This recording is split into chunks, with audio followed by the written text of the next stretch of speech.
똑같은 사건, 똑같은 물체라도 보는 관점과 방향에 따라 해석이 달라지고 이해가 달라집니다.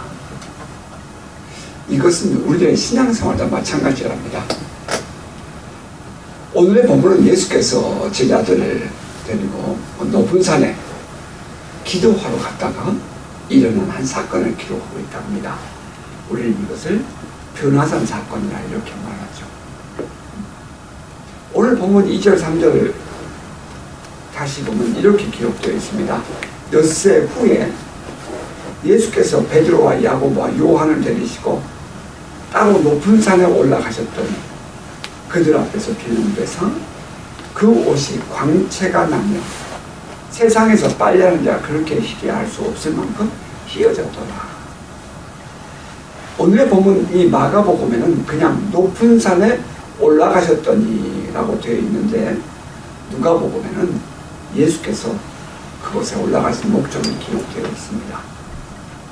그것은 기도하러 올라가셨다는 것입니다. 예수께서 베드로와 요한과 야고보를 데리고 기도하시러 산에 올라가사 기도하실 때에 용모가 변화되어 라고 되어 있습니다. 예수께서 높은 산에 올라가신 이유는 기도하기 위해서였습니다. 그리고 또한 기도하실 때에 예수의 모양이 변화되었습니다. 자, 그렇다면 기도가 무엇입니까? 기도는 하나님의 임재 안으로 나아가는 것입니다. 하나님이 함께 하시는 곳으로 들어가는 것, 이것이 기도입니다. 우리는 기도를 통해서 하나님을 경험하고 또 기도를 통해서 하나님의 뜻을 분별하기도 합니다. 우리는 기도를 통해서 하나님의 감추어진 비밀을 깨닫기도 하고요. 또 기도를 통해서 세상을 이기는 힘을 얻기도 합니다. 영적인 능력과 권세를 얻게 되는 것입니다. 예수께서 높은 산에 올라가셨다 하는 것은 하나님이 계신 곳이 천국, 곧 높은 곳이기 때문에 좀 더 하나님과 가까이 가기 위해서 높은 산에 올라가신 것이 아니라 하나님과 더 깊은 만남을 위해서 조용한 곳, 한적한 곳, 번잡한 세상으로부터 분리된 곳으로 가셨다 하는 의미일 것입니다. 여기에 높은 산의 의미는 실제적으로 고도가 높다 하는 것도 그런 의미도 있었겠지만 더 중요한 담긴 의미는 세상과 분리된 것, 하나님과의 만남을 위하여 구별된 것, 하나님의 임재가 있는 곳을 의미한다 하겠습니다. 그리고 이제 예수님은 베드로, 야고보, 요한 이 세 제자를 따로 데리고 갔다 이렇게 기록했죠. 왜 이 세 제자만 그렇게 예수님은 특별히 데리고 다녔는지는 우리가 알 수 없어요. 하지만 한 가지 우리가 이해할 수 있는 것은 예수님은 이 세 제자를 특별히 친밀감을 더 깊이 느끼고 마음을 열어주고 함께 대화를 했던 것이라 이렇게 이해해 볼 수 있겠습니다. 그들은 그만큼 예수를 따랐으며 그들의 삶도 결국에는 이 예수의 삶을 따르는 삶을 살아냅니다. 베드로는 우리가 잘 아는 바대로 이 천승이죠. 로마에서 예수께서 달리신 십자가 내가 같이 질 수 없다. 그래서 나무에 십자가에 거꾸로 달려 죽었다. 이렇게 되어 있고요. 그리고 야고보는 이 사도행전 12장에 기록된 것처럼 헤롯 왕이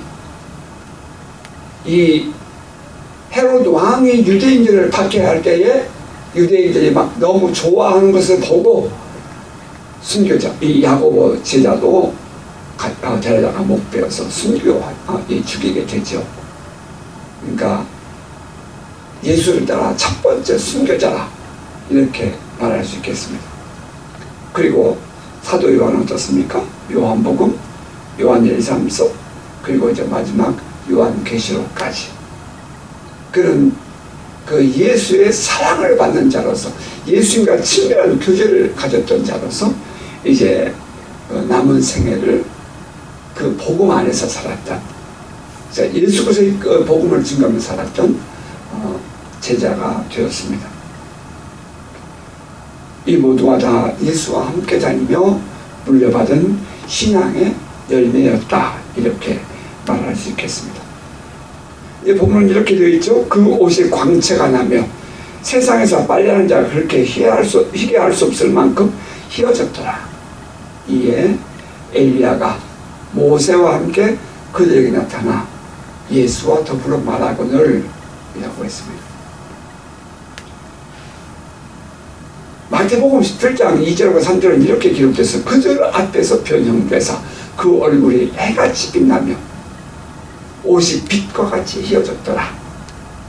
그때 모세와 엘리야가 함께 예수님과 더불어 얘기하는 것을 그들이 보았다라고 말합니다.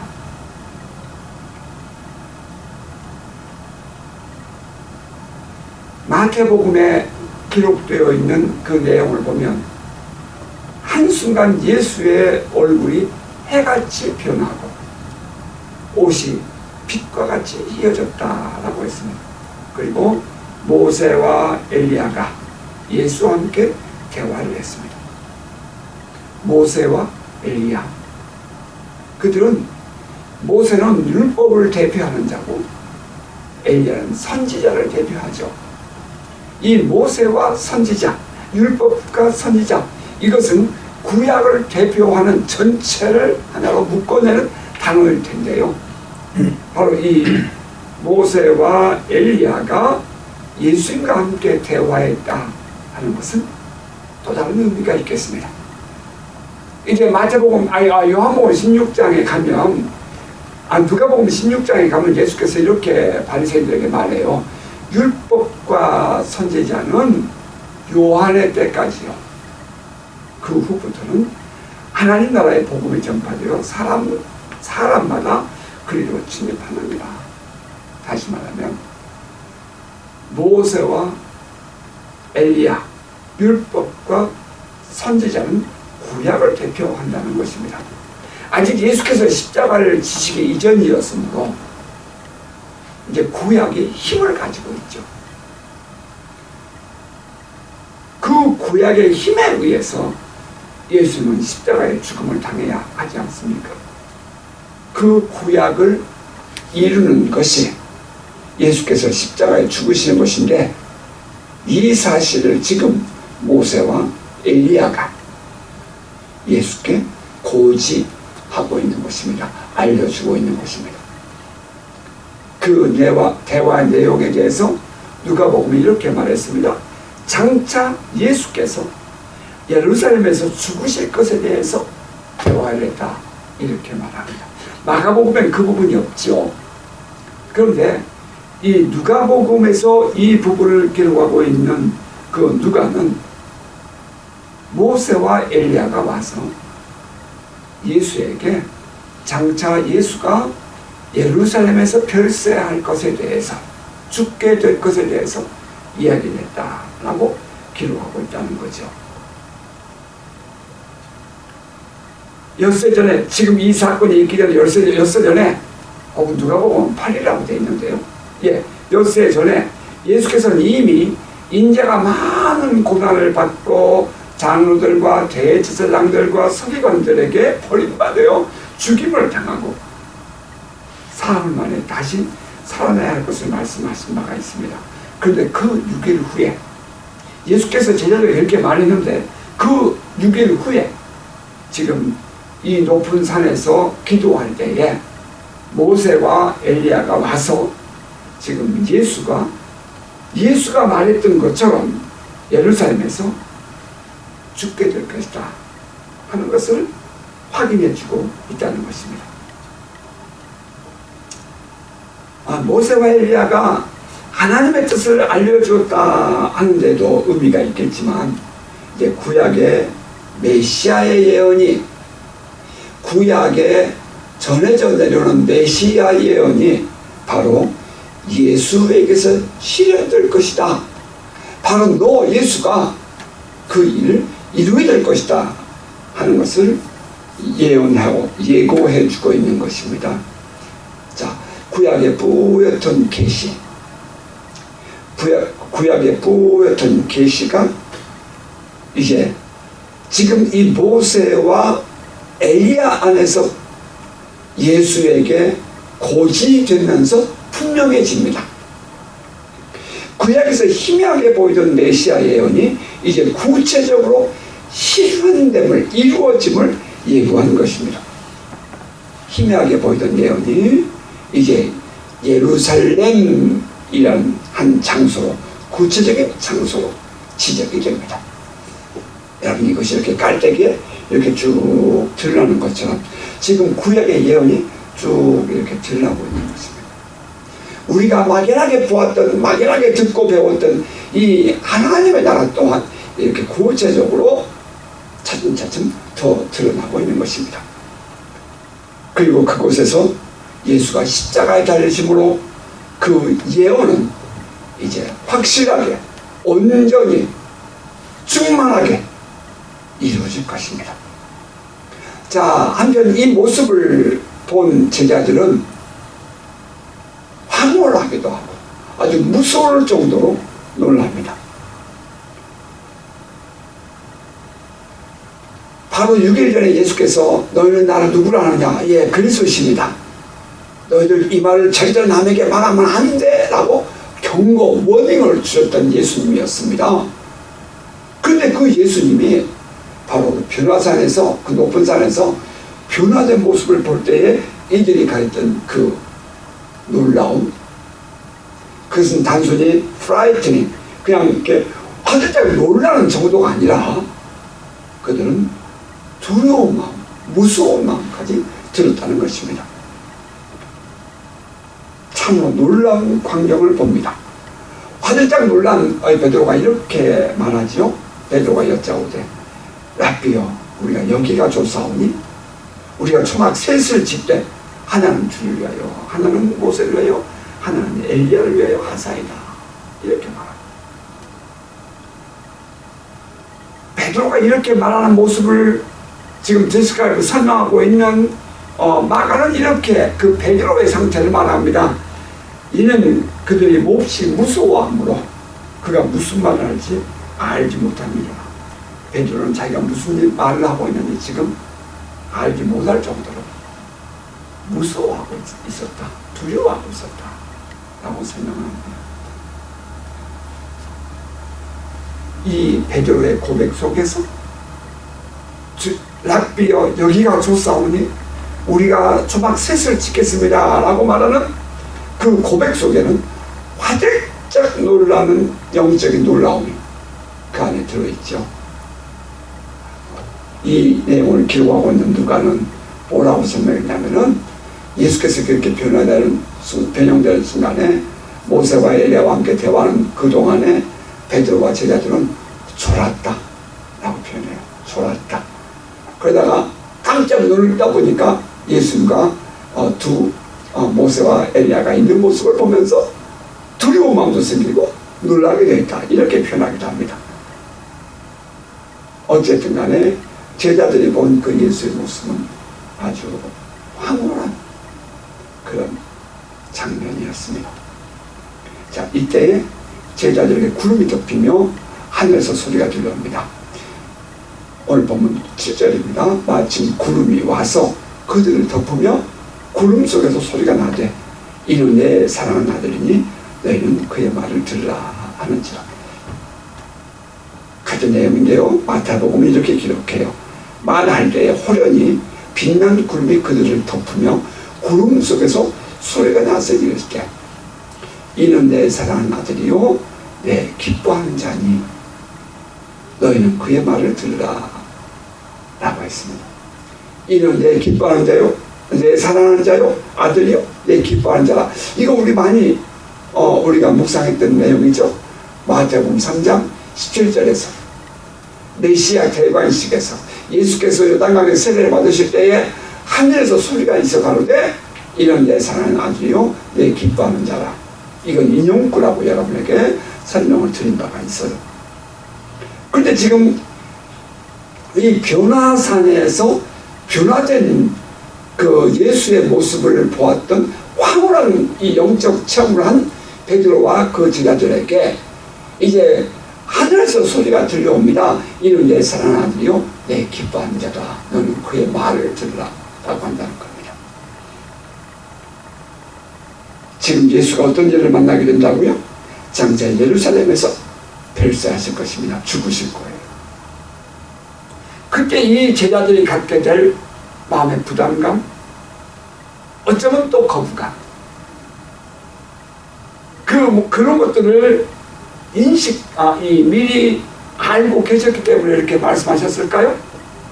하나님은 제자들에게 이는 내 사랑하는 아들이요 내 기뻐하는 자다 라고 말씀하고 있다는 것입니다. 그러면 너희는 예수의 말을 들어라. 하나님은 그 십자가에 죽을 예수가 메시아야, 그리스도야, 나를 대신할 왕이야 라고 말하고 있다는 겁니다. 예수가 메시아다, 예수가 그리스도다. 이것은 예수 스스로도 말씀하셨지만 이제 성부 하나님께서 제자들에게 예수가 그리스도다라고 지금 확증해 주고 있는 것입니다. 자, 이어지는 성경 본문인데요. 9장 8절에 문득 둘러보니 아무도 보이지 아니하고 오직 예수와 자기들 뿐이었더라. 황홀한 정적 체험을 세계를 경험한 베드로와 야고보와 요한, 그들은 화들짝 깨어납니다. 난 여기서 이런 질문을 해봅니다. 영적 체험은 현실로 받아들이고 인정할 수 있는 체험인가 하는 것입니다. 여러분 어떻습니까? 지금 베드로, 야고보, 요한의 입장에서 볼 때에 지금 그들이 눈앞에서 보았던 이 변형된 예수와 모세와 엘리야가 함께하는 그 황홀한 광경, 그런데 문득 정신을 부탁 차리고 보니까 예수와 자기들만 보이더라 라고 하고 있다는 거죠. 그러면 그 영적 체험은 현실로 인정하고 받아들일 수 있는가 하는 질문입니다. 여러분 어떻게 생각하십니까?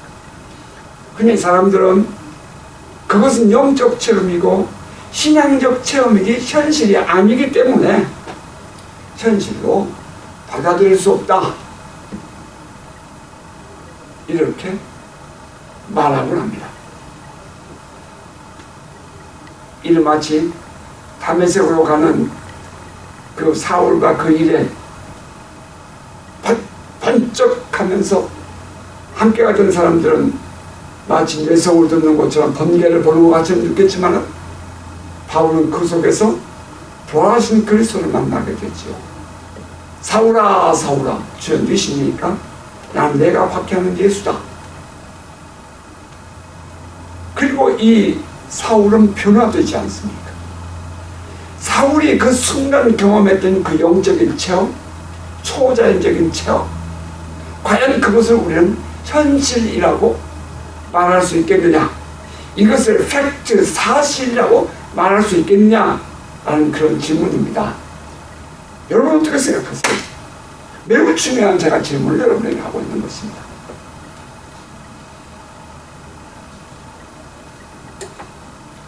지금까지 이렇게 환하게 변한 예수와 또 함께 대화하는 이미 느보산에서 죽었던 모세, 그리고 구름을 타고 하늘로 올라갔다는 엘리야, 그들이 지금 이곳에 함께 나타나서 대화를 하고 있는 모습을 보았던 그 황홀한 영적 체험을 하고 있는 황홀한 이 모습을 보고 있는 베드로와 요한, 야고보.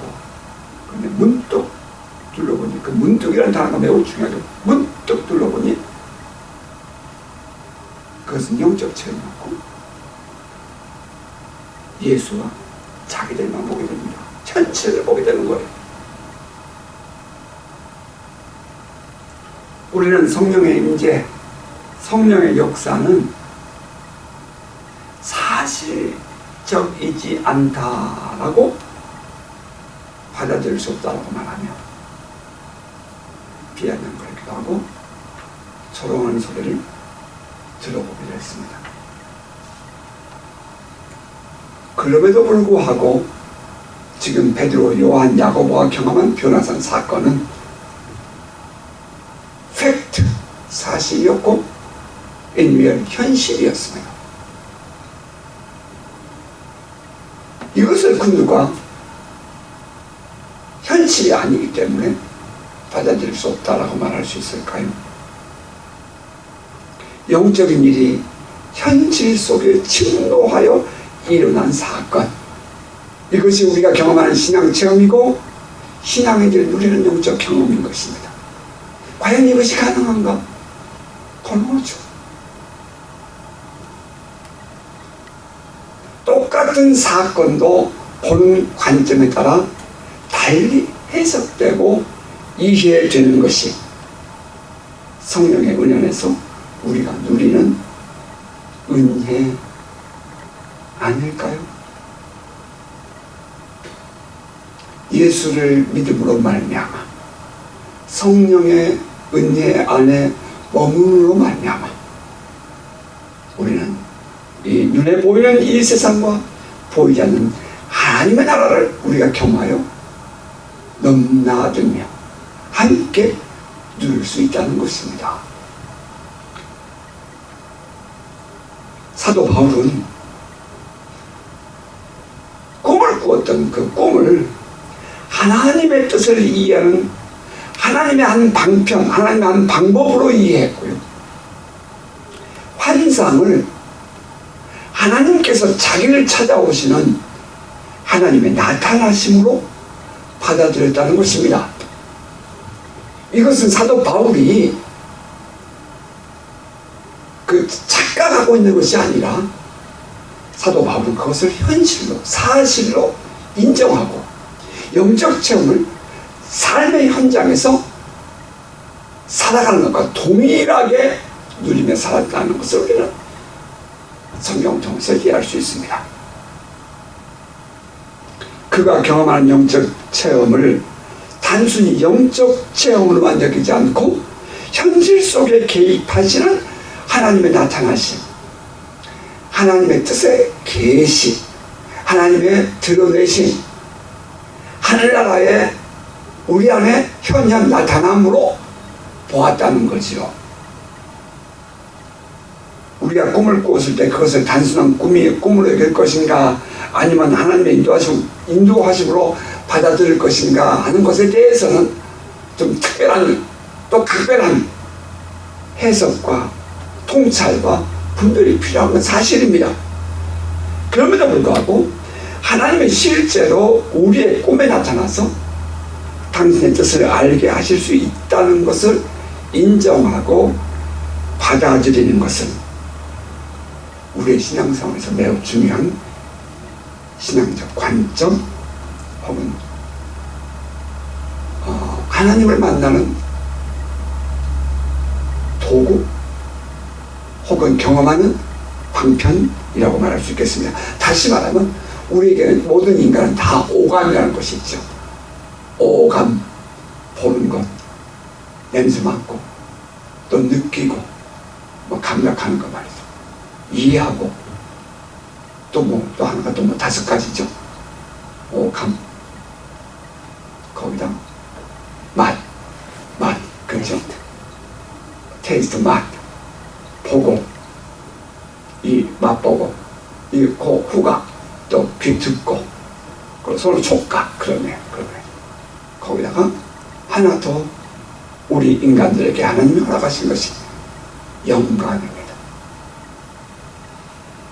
이것이 모두에게 가능한 것이 아니기 때문에 사람들은 받아들일 수 없다 라고 표현하죠. 그러니까 모두가 똑같이 경험할 수 있어야 그것이 사실이지 라고 한다는 거예요. 그런데 예수를 믿고 성령을 받고 나면 이 영감이라는 것이 열리게 되는 겁니다.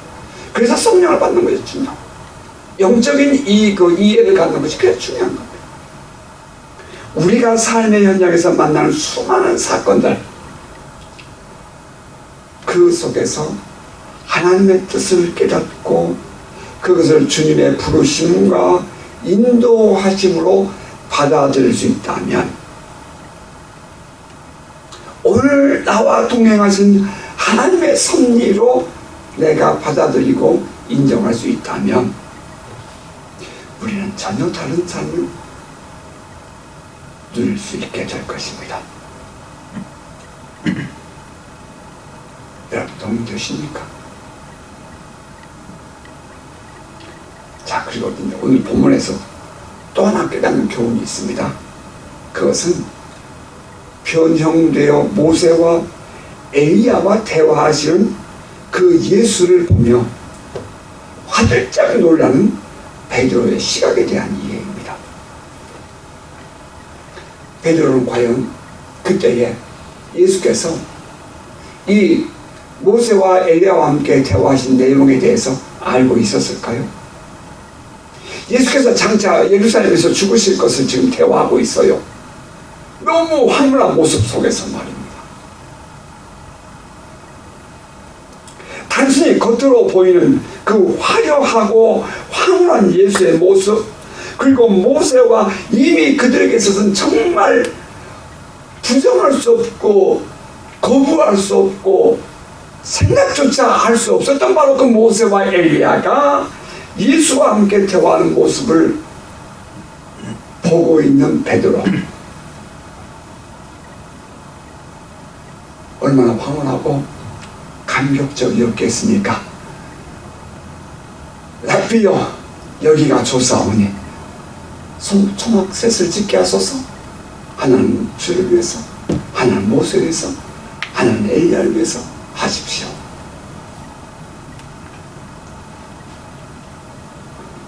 그러나 그 순간 예수님의 대화는 슬픈 이야기였다는 것입니다.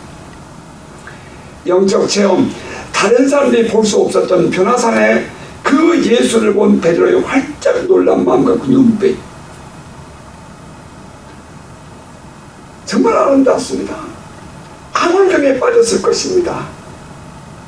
하지만 그들이 무슨 대화를 하고 있었을지에 대해서 생각하지 못하는 베드로의 모습, 그 베드로를 바라본 예수의 마음은 어떠했을까?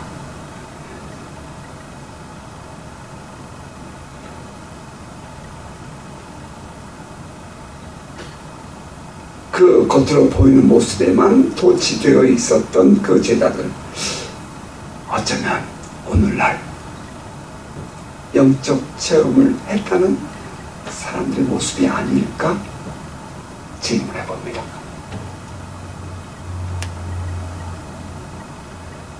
그 황홀하게 변화된 그 모습 장면만 보고 있었던 베드로, 그 안에 들어있는 감추어진 슬픈 이야기는 생각지 못하는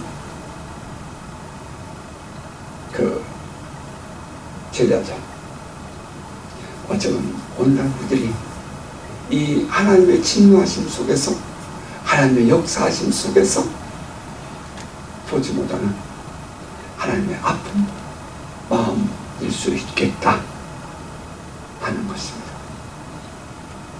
아들을 찢고 아들을 내어주신 하나님의 사랑,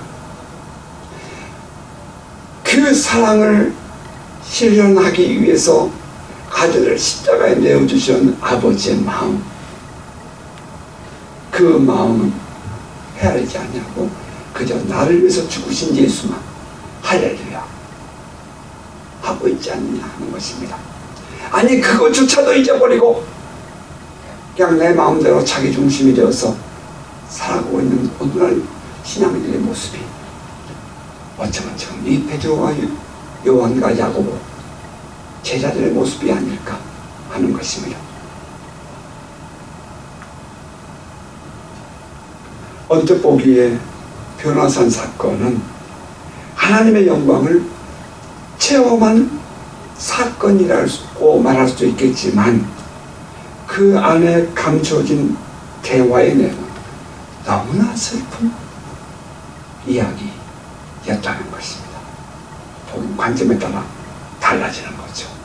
이 변화산 사건, 이것은 보는 방향과 관점에 따라 이해와 해석이 달라질 수 있는 하나님의 중요한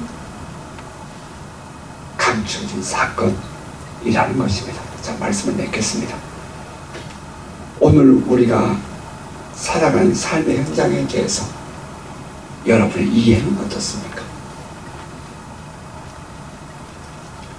오늘 내가 살고 있는 나의 삶의 그 모든 현장 속에 들어있는 하나님의 뜻은 과연 무엇일까요?